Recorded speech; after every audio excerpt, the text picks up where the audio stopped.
जोहार, नमस्कार। मैं आज आप लोगों को सत्य घटना पर आधारित एक रिजवार बाग की कहानी सुनाने वाली हूँ, जिसकी लेखिका है हमारे बहुत ही पूजनीय, आदरणीय और साहित्य प्रेमी डॉक्टर रोज़ किरकेटा। और कहानी का नाम है बाघराय। लगभग 100 साल से भी अधिक दिनों की घटना रही होगी। उस समय झारखंड में बहुत जंगल झाड़ हुआ करते थे। जंगली जानवर, खूंखार जानवर जैसे बाघ, भालू, शेर, चीता, ये सब दिन दहाड़े कहीं भी मिल जाया करते थे। और छोटे जानवर जैसे खरगोश, बरहा, जंगली सुअर, लकड़बग्घा और हिरन जैसे जानवर घरों के आसपास भी मिल जाते थे। तो ये उस समय की घटना है। यह कहानी सिमडेगा जिला की है। 40 मरदान एक जगह का नाम है जो जंगलों के बीचों बीच पड़ता है। और उस जगह से इंसानों का जो गांव है, वहाँ से अगर आगे जाएं या फिर पीछे जाएं तो दोनों तरफ से बराबर ही दूरी पर पड़ता है। और वह जगह बहुत ही खतरनाक माना जाता था उस समय। तो उसके आगे में कुसुम्बेड़ा गांव है। कुसुम्बेड़ा के पास एक नदी है।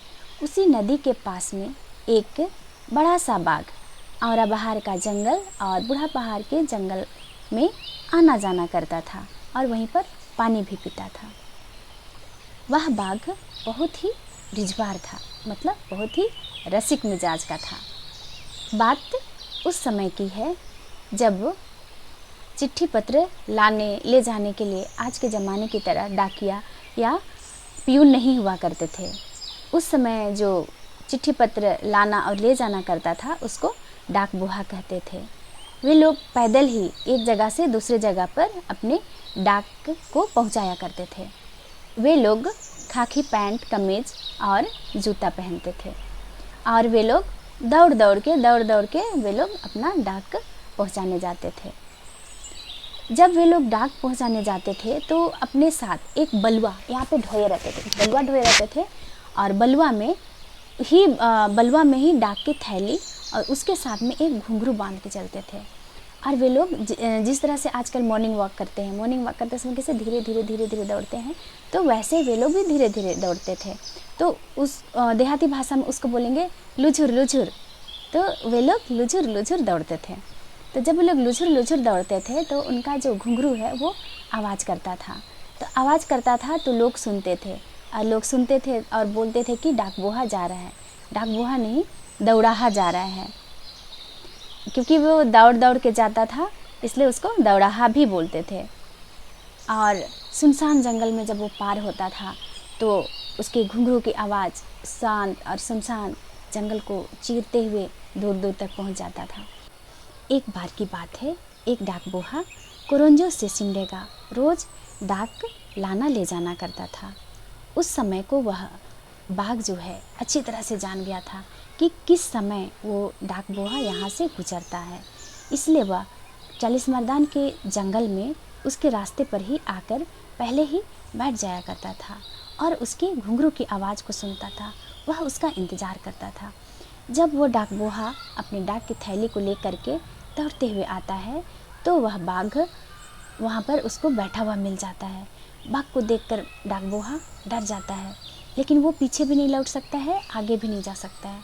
ऐसी स्थिति में वो आगे ही जाता है, लेकिन बाघ उसको सिर्फ देखता रहता है, उसको कुछ नहीं करता है। तो वो चला जाता है। फिर जब वो वापस लौटता है तभी देखता है कि बाघ वहीं पर बैठा हुआ उसका इंतज़ार कर रहा है और उसको देख रहा है।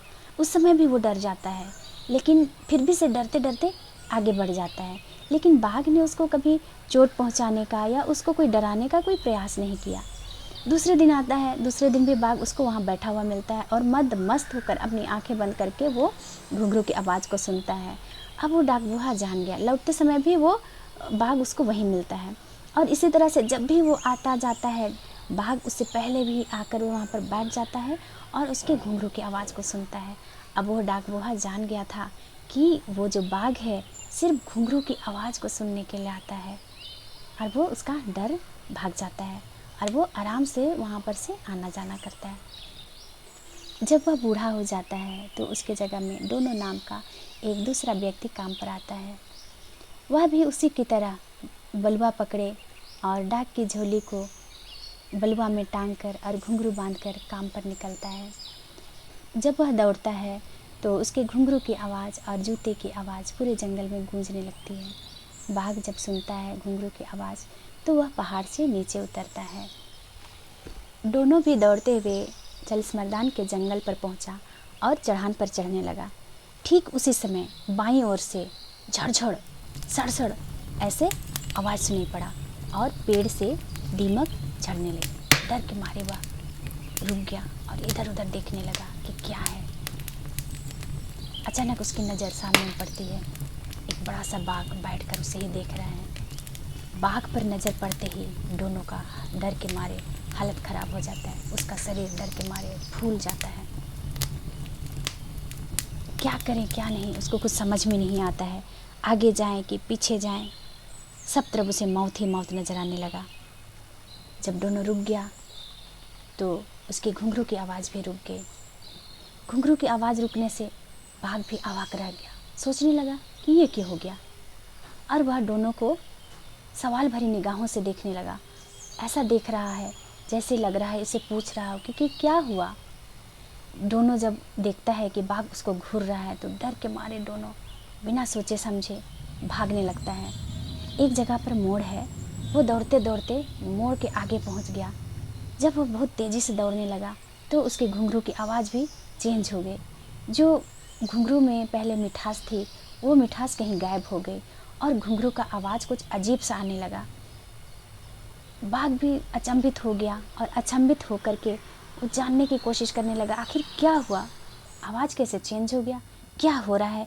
ये जानने के लिए वो भी जंगल की ओर से दौड़ते हुए वो आगे चला गया और दोनों दौड़ते दौड़ते उस मोड़ से आगे पहुंच गया था। तो वहां जा कर के उससे पहले ही पहुंच कर के वो वहां पर बैठ गया था और उसका इंतज़ार कर रहा था। जब दोनों देखता है कि बाघ उससे ही पहले ही पहुंच गया है वहाँ पर और बैठा हुआ है, तो अब वह पहले से भी अधिक डरता है और वह चिल्लाने लगता है। अब अंदर अंदर चिल्लाने लगता है, हाय दया, हे भगवान, आज तो मैं नहीं बचूंगा, ये बेईमान बाघ मुझे मार डालेगा, मुझे खा जाएगा, आज तो मैं गया, क्या करूं हे भगवान। ये सोचते सोचते वह भगवान को याद करने लगता है और भगवान को अपने मुंह से पुकारने लगता है। पोनोमोसोर भगवान को बोलते हैं। तो पोनोमोसोर बोलने के जगह में उसके मुंह से कुछ निकलता ही नहीं है। पोनोमोसोर के जगह में पो पो पा पा ऐसे निकलने लगता है। फिर वो अचानक से, और बाघ उसको वो देखते ही रहता है कि आखिर क्या हो रहा है, क्या हुआ, वो समझने की कोशिश करता है और वो उसको देखते ही रहता है। फिर अचानक दोनों अपनी पूरी ताकत लगाकर वो दौड़ने लगता है और इतना दौड़ता है और दौड़ते दौड़ते ही वो घर पहुंच जाता है। गांव पहुंचने के बाद में उसका शरीर पूरा बुखार से तपने लगता है। 3 दिन तक दोनों ड्यूटी पर नहीं गया। फिर दोनों गांव के लोगों को इकट्ठा करता है और उनको बताता है उस घटना के बारे में कि किस प्रकार उसको बाघ ने चालीसमर्दान के जंगल में रोका था। आज तो वह बच गया, लेकिन उसका तो रोज़ का आना जाना है, पता नहीं अगले दिन बचेगा कि नहीं बचेगा, तो उस बाघ को हमें मारना चाहिए। यही बोल करके वो गांव वालों को बैठाकर सलाह मशवरा करता है। सलाह मशवरा करने के बाद में वो दूसरे दिन फिर चौथे दिन ड्यूटी पर फिर निकलता है। उसी तरह से बलुआ पकड़े हुए और झोली और घुंघरू बांधे हुए वो लुछुर लुछुर दौड़ते हुए जब चालीसमर्दान के जंगल पर पहुंचता है तो देखता है कि बाघ पहले की ही तरह बैठ करके उसका इंतज़ार कर रहा है और अपनी आँखों को बंद करके मदमस्त होकर के उसके घुंघरू की आवाज़ को सुनने में मस्त है। घुंघरू की आवाज़ पता नहीं उसके मन को, उसके हृदय को कैसा सुकून देती थी, जो वो उसको सुनने के लिए वो वहाँ पे रोज़ बैठा हुआ रहता था। जब वह घुंघरू की आवाज़ को सुनने में मदहोश हो गया था, उसकी धुन में वो खो चुका था, ठीक उसी समय किसी ने उस पर एक तीर चला दिया। तीर के लगते ही बाघ उछलकर उठ खड़ा हुआ और ज़ोर से गरजा। ठीक उसी समय गांव से आए हुए लोग अपने हाथों पे जो भी हथियार थे, लाठी, डंडा, तीर, धनुष, भाला, बर्छा, सब लेकर के उस पर हमला करने लगे। एक व्यक्ति ने उसके पैर को काटने की कोशिश की और उसका आधा पैर कट गया। घायल होते हुए भी बाघ दौड़ते हुए ऐसे ही जंगल की ओर भाग गया, अंदर घुस गया। लोग उसको मार नहीं पाए। जब लोग उसको मार नहीं पाए तो वे भी डर के मारे अपने अपने घर पर लौट गए। ठीक 1 सप्ताह बाद लोगों को सुनाई दिया कि उसी बाघ ने चरवाहों के बीच से एक मवेशी को उठा कर ले गया। इसके बाद यहाँ वहाँ 2-4 दिन में सुनाई पड़ने लगा कि गांव घुस करके एक गाय को उठा कर ले गया, बकरी को उठा कर ले गया। फिर कुछ दिन बाद एक चरवाहे बच्चे को उठा कर ले गया। घायल होने की वजह से बाघ काफ़ी असहाय हो गया था और कमज़ोर हो गया था। वह अच्छा से शिकार नहीं कर पाता था, इसलिए वह गांव आता था और आसान शिकारों की तलाश करता था। भूख, दर्द, कमजोरी और गुस्सा से वह बाघ पागल हो गया था और एक बार वह फिर से गांव में आकर एक पानी लाने गए हुए एक बच्ची को उठा कर ले गया। कुवार का महीना था, धान की बालियां फूट चुकी थी। 2 महिलाएं गेठी कांदा कोड़ने के लिए जंगल गए। वे लोग जंगल के बहुत अंदर चले गए, इसलिए उनका टोकरी बहुत जल्दी ही भर गया। वे अलग अलग जगह पर बैठकर गेठी कांदा कोड़ रहे थे। उनकी टोकरी जल्दी ही भर गई, इसलिए वे लोग लौटने को हुए। ठीक उसी समय रटपट ऐसे आवाज़ सुनाई देने लगा और बंदर एक पेड़ से दूसरे पेड़ तक पेड़ पर छलांग मारने लगे और पक्षियाँ भी चे चे चे चे चे चे चे चे ऐसे करने लगी। और उसी समय 2-4 पत्थर लुढ़क कर नीचे गिरने लगे। एक महिला बोली, अरे भागो रे भागो, कुछ तो है, कहीं बाघ ही ना आ जाए। चलो भागो, जल्दी करो, चलो भागो। रुको रे रुको, बस एक ही है, बहुत बड़ा सा मिला है, बस इसको केवल कोड़ती हूँ, उसके बाद चलेंगे। ऐसा कहकर वो कोड़ने लगती है। दूसरा महिला अभी तभी होती रहती है और सिर उठाकर ऊपर देखती है तो उसके ऊपर में जो महिला गिट्टी कोड़ रही थी उस महिला के ऊपर में एक बड़ा सा बाघ खड़ा उसे ही घूर रहा है। तब वह जोर से चिल्लाकर बोलती है कि भागो, बाघ खड़ा है वहाँ पर, जल्दी करो, ऐसा बोलती है। वैसे सुनते ही वो महिला जो गिट्टी कोड़ रही थी वो महिला उठती है और भागने के लिए होती है। जैसे वो खड़ा होती है, बाघ के साथ उसकी नज़र मिलती है। दोनों एक दूसरे को देखते हैं और पता नहीं उसको ऐसा क्या हो जाता है कि वह महिला भाग नहीं पाती और खड़ी की खड़ी रह जाती है। कुछ देर तक बाघ भी उसको देखते रहता है। दूसरी महिला भागो भागो बोल के चिल्लाते रहती है, भागती रहती है। फिर अचानक से बाघ उस पर हमला करता है और उसकी कमर को पकड़कर दबोच कर वो पहाड़ की ओर चढ़ने लगता है। तब वह महिला रोते हुए चिल्लाते हुए उससे कहती है कि बचाओ, मुझे बचाओ, पत्थर से मारो बाघ को और मुझे बचाओ। उसकी साथी महिला उसको छुड़ाने की कोशिश करती है, पत्थरों से मारती है, लेकिन बाघ उसको छोड़ता नहीं है और उसे पकड़कर लेता ही रहता है, आगे बढ़ता ही जाता है। तब वह दौड़े दौड़े अपने गांव आती है और गांव वालों को बताती है। गांव वाले सुनते ही अपने हाथों में जो कुछ भी हथियार है उन सभी हथियारों को ले करके पकड़ करके जाते हैं और हल्ला करते हुए जाते हैं जंगल की ओर, जहाँ पर वे लोग गेठी कांदा कोड़ती रहती हैं। जब वे लोग वहाँ पहुँचते हैं तो तब तक बाघ ने उस महिला की जान ले ली थी। लोगों की आवाज़ को सुनकर, शोर शराबा को सुनकर बाघ भी डर जाता है और वहाँ से वो लाश को छोड़ करके चला जाता है। जब वे लोग वहाँ पहुँचते हैं तो देखते हैं कि वो महिला मर चुकी है और उसके छाती के आसपास के हिस्से को वो खा गया था। फिर वो लोग उसको ढो करके गांव ले आते हैं। उस महिला का एक छोटा सा बच्चा था। जब लोग उसके बॉडी को लेकर आते हैं और आंगन में रखते हैं तो अपनी माँ को देखकर वो बच्चा जाता है अपने 4 पैर पर और दूध पीने के लिए अपने हाथों और मुंह से टटोलता है। उसके मुंह लगाते ही उसका पूरा चेहरा खून से लाल हो जाता है। यह देख करके लोग बहुत अफसोस करते हैं। एक दिन वह गांव आकर फिर से एक बच्ची को उठा कर ले गया। लोग उसको मारना चाहते थे लेकिन उस दिन भी वे उसको मार नहीं पाए। कुछ दिन के बाद बंदोई का त्यौहार आया। बंदोई सोहराई को बोलते हैं। तो औरंगाबाद गांव में लोग खूब गदम घोल बंदे का त्यौहार मनाने लगे। इस दिन लोग खूब हंडिया पीते हैं अपने घरों में, भयादी घरों में, और गांव में घर घर घूम करके या घर घर में हंडिया मिलता है। तो एक बुढ़िया थी जिसका नाम था गेड़े। तो गेड़े बुढ़िया का कोई नहीं था, वह अकेले रहती थी। वह उस दिन खूब हंडिया पी। उसके बाद में वो शाम को घर आती है। उस समय थोड़ा ठंडा शुरू हो चुका होता है। वह आंगन में बैठ करके लकड़ी जलाई और आग तपाने लगी। आग तपाते हुए वो खूब दुरांग करने लगी, गाना गाने लगी। जब आग बुझने लगता है तो पीछे से उसको कोई ऐसे ढकेल देता है, तो बोलती है डेला बोल के फिर आग समेट कर फिर वो जलाने लगती है, फिर वो गाना गाने लगती है। थोड़ी देर के बाद में पीछे से कोई, जब जैसे ही आग बुझने लगता है वैसे ही पीछे से कोई इसको ढकेलता है ऐसे, तो बोलते डेला बोल के वो फिर से आग को समेटती है, जलाती है, फिर गाने लगती है। उसको लगता है कि कोई हंसी मजाक करने वाला नाता रिश्ता का कोई लड़का होगा, कोई बूढ़ा होगा, कोई व्यक्ति होगा, उसको परेशान कर रहा है या उसके साथ मजाक कर रहा है।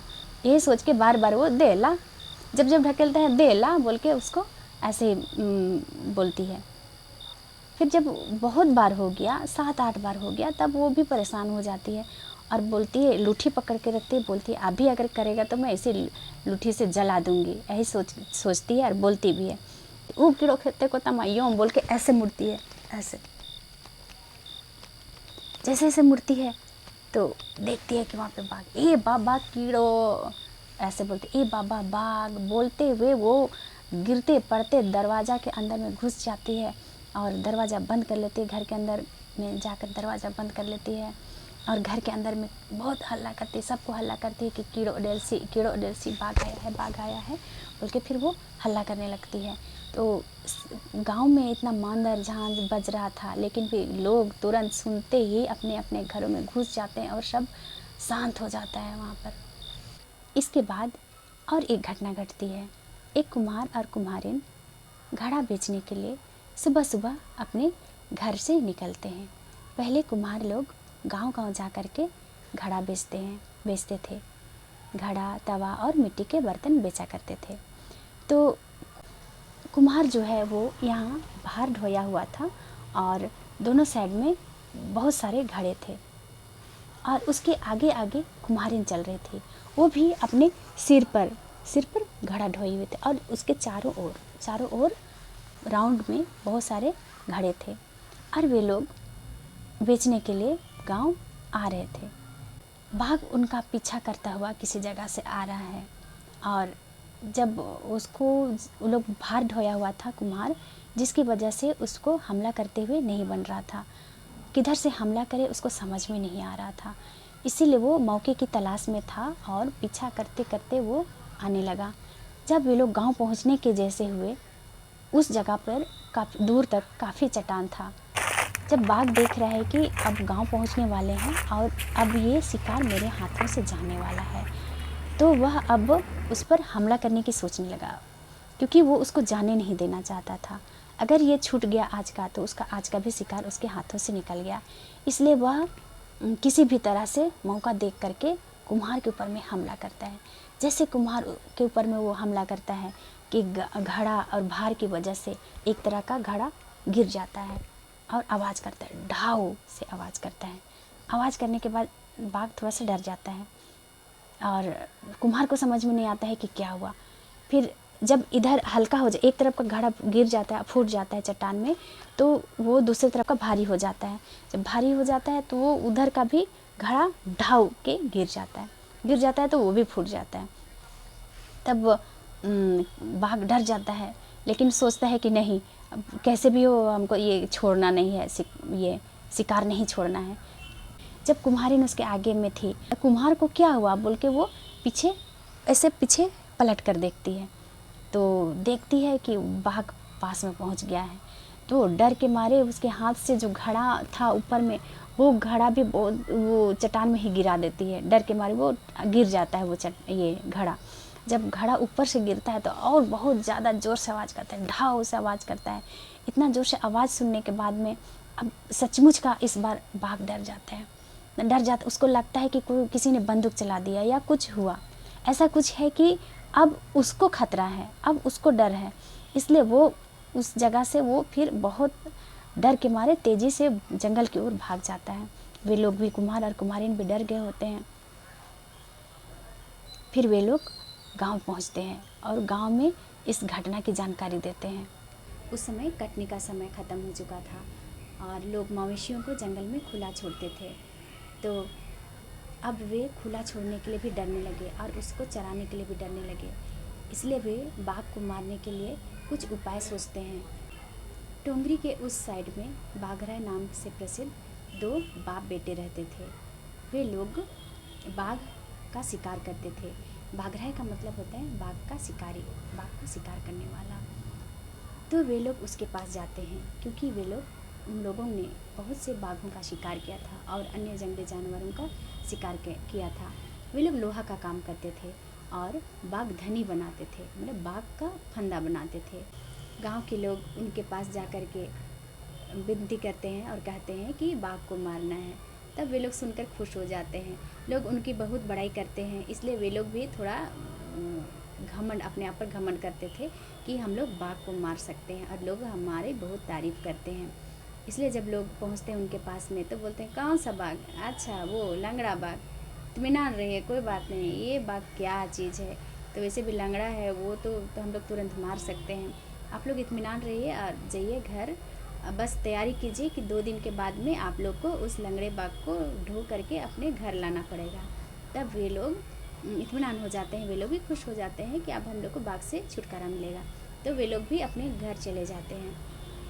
फिर उसी दिन वे दोनों बाप बेटा किलेसरा, एक गांव है, तो किलेसरा जाते हैं अपने किसी काम का हड़िया पीने के लिए। वहाँ पर वो खूब हड़िया पीते हैं और वहाँ पर भी वे लोग बाघ को मारने की ही बात करते हैं, सिर्फ बाघ की ही बात, बाघ बाघ बाघ।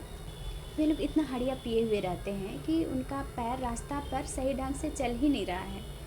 फिर भी से वे लोग रास्ता में भी, लौटते समय भी बाघ की ही बात करते आ रहे हैं, बाघ को ही मारना है, बाघ को ही मारना। अरे रुको रे बाघ, अभी 2 दिन के बाद में तुम्हारा इस दुनिया में आखिरी दिन है। बस यही बाघ बाघ बाघ। बाघ को मारने के अलावा उनके मुंह से कोई दूसरा शब्द ही नहीं निकल रहा है। फिर जब वे रास्ता में, अंधेरा भी था, रास्ता में बात करते हुए आ रहे थे, तो पता नहीं किस जगह से वो बाघ उनका पीछा करते हुए आ रहा था। और कहावत है कि तरदी मोलिक ना सिंह धप धपैता, जियम चोना सिंह ओढ़ता, मतलब बत्ती बुझने से पहले धप धपाता है, जान जाने से पहले दर्द कम होता है। ठीक उसी प्रकार बाघ के लिए भी हुआ। बाघ जब उनको देखता है कि 2-2 शिकार है, 2-2 शिकार एक साथ देख करके और आसान शिकार देख करके वो खुशी से मन ही मन झूम उठता है और जा कर के उनको बस एक थप्पड़ देता है, बस उसी में वे लोग गिर जाते हैं और गिरने के बाद वे लोग फिर उठ नहीं पाते हैं। फिर बाघ उनको मार देता है और उनका खून पीता है और मन भर करके खाता है, मन भर खाता है, उनको पेट भर खाता है। और जब पेट भरता है तो वो वहाँ से जंगल की ओर जाने के लिए पीछे मुड़ता है।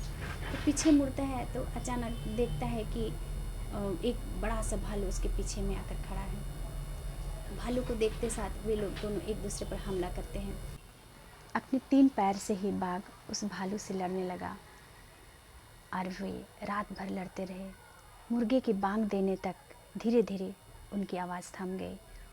कहा जाता है उस दिन सुबह तक एक भी चिड़िया नहीं रोया, ना कोई जीव जंतु ही रोया। पूरा माहौल, पूरा वातावरण शांत हो चुका था। लोग भी अपने अपने घरों पर दुबके हुए थे। सुबह हो जाने के बाद भी कोई घर से बाहर नहीं निकला। वे लोग ये सोचते रहे घर के अंदर में कि पता नहीं भालू और बाघ दोनों घायल हो गए होंगे तो ये हमारे लिए एक आतंकी होंगे, तब हमारा जीना मुश्किल कर देंगे। पता नहीं वही बाघ था या फिर दूसरा बाघ था। अगर दोनों मर गए तो ठीक है, और अगर नहीं मरे हैं तब तो हमारे लिए बहुत ही मुश्किल वाली बात हो जाएगी। ऐसा सोचकर लोगों के रोंगटे खड़े हो गए। उनका ऊपर का सांस ऊपर और नीचे का नीचे रह गया। सूरज के काफ़ी ऊपर चढ़ जाने के बाद में गांव के लोग एक दूसरे को पुकारते हुए, एक दूसरे को झांकते हुए फिर अपने घर से बाहर निकलते हैं। और बाहर निकलने के बाद में वे लोग निर्णय करते हैं कि उनको बाघ और भालू को ढूंढना होगा। अगर वो घायल हो गया है तो हमें उनको मार देना होगा। इसलिए वे यही सोच करके वे लोग सब लोग निकलते हैं जंगल की ओर। अपने हाथों पर जो भी हथियार थे वे सारे हथियार लेकर के वे लोग जंगल निकलते हैं बाघ और भालू को ढूंढने के लिए। जब वे आगे बढ़ते हैं जंगल में तो रास्ते में एक जगह पर उनको बाघराय, दोनों बाप बेटा का छत बिछत शरीर ज़मीन पर पड़ा हुआ मिलता है। वे लोग जान जाते हैं कि इन दोनों को बाघ ने ही मारा होगा। वे लोग अफसोस करते हैं और उनमें से कुछ लोग उनको खटिया में गांव ले जाते हैं और कुछ लोग आगे बढ़ते हैं। बाघ का शिकारी बाघ का ही शिकार होता है, यही कहते हुए वे लोग आगे बढ़ते हैं। आगे बढ़ने के बाद वे लोग एक जगह पर देखते हैं, थोड़ा खेत जैसा था। वहाँ पर ज़मीन काफ़ी धूल धूसर हो गया है और वहाँ पर पेड़ पौधे जो हैं वो टूट गए हैं और चपटा हो गए हैं और उसमें उनका लड़ाई का निशान देखने को मिलता है। फिर थोड़ी दूर आगे में देखते हैं कि वहाँ पर वो जो लंगड़ा बाघ पड़ा हुआ है और उसके ऊपर में एक कौवा बैठा हुआ है और कौवा उस पर चोंच मार रहा है। इसके बावजूद भी वे लोग उसके पास जाने के लिए डरते हैं। पता नहीं मरा हुआ भी है या फिर घायल सिर्फ हुआ है, ये सोचकर कोई उनके पास नहीं जाता है। फिर कंकड़ पत्थर उठा करके वे लोग बाघ को मारते हैं। जब बाघ को लगता है 2-4 पत्थर, इसके बाद भी बाघ इधर से उधर कुछ नहीं होता है, हिलता डुलता कुछ नहीं है, तब वे हिम्मत करके आगे जाते हैं और देखते हैं तो बाघ मर चुका है। और वे लोग बाघ को नापते हैं, तो बाघ को नापते हैं तो बाघ 11 हाथ लंबा होता है। इतने बड़े बाघ को देखकर उनके शरीर में रोंगटे खड़े हो जाते हैं, सिहरन हो जाती है और देखते हैं कि बाघ का एक पैर सड़ गया था और अपनी कमजोरी की वजह से, घायल होने की वजह से ही बाघ मारा गया, नहीं तो ये कभी भालू इसको मार ही नहीं सकता था। एक भालू क्या 2 भालू भी इसको मार नहीं सकता था। जब इतना बड़ा और इतना ताकतवर बाघ को भालू मार सकता है तो बाघ भी भालू को तो ऐसे छोड़ा नहीं होगा, ज़रूर उसको भी घायल किया होगा। तो चलो अब हम लोग भालू को खोजते हैं और वे लोग जाकर भालू को ढूंढने लगते हैं। भालू भी कहीं ना कहीं तो होगा। अगर भालू मर गया है तो ठीक है और नहीं मरा है तो हम लोग उसको मार देंगे या तो फिर उसको दूसरे जंगल में बहुत अंदर तक कहीं उसको खदेड़ देंगे। यही सोच के सब लोग हो हल्ला करते हुए फिर भालू को ढूंढने जाते हैं। जब भालू को ढूंढने जाते हैं तो थोड़ा दूर आगे जाने पर उनको मरा हुआ भालू मिल जाता है। जब वे देखते हैं कि भालू भी मर गया है, बाघ भी मर गया है, तो वे अब उनके जी में जी आता है। बाघ और भालू के मर जाने के बाद उन्होंने शांति का अनुभव तो किया, लेकिन भी एक चिंता और एक परेशानी उनके सामने में फिर से खड़ी होगी। वो ये कि वे लोग कहने लगे कि बाघराय जो है, बाप बेटा इस रास्ते पे मरे हैं और अब तो हमारे लिए और भी ज़्यादा, पहले से भी ज़्यादा इस रास्ते पर आना जाना मुश्किल हो जाएगा। पता नहीं दोनों बाप बेटा किसको किस तरह से डराएंगे, कैसे डराएंगे, कब डराएंगे, कहाँ डराएंगे, कहना मुश्किल है। तो इस तरह से आज की ये कहानी बाघराय ख़त्म हो जाती है। जोहार।